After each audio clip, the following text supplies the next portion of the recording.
جو شروع میں جس کو خدا نے تخلیق کیا، جب گناہ کی وجہ سے برباد ہوئی تو اس کو دوبارہ ٹھیک کرنے کے لیے خود خدا اس دنیا میں آیا ہے. اس لیے وہ اپنی مخلوق کو بلاتا ہے، اس لیے وہ اپنے لوگوں کو بلاتا ہے، چاہے وہ یہودی ہو چاہے وہ اقوام عالم ہو.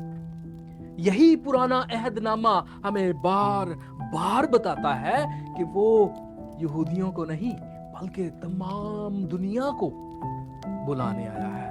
وہ دنیا کے تمام تر ٹھکرائے ہوئے لوگوں کو بلانے آیا ہے. وہ سب کو بلانے آیا ہے جو اس کی ستارے کو دیکھ کر اس کے پیچھے ہو لیے رہتے ہیں.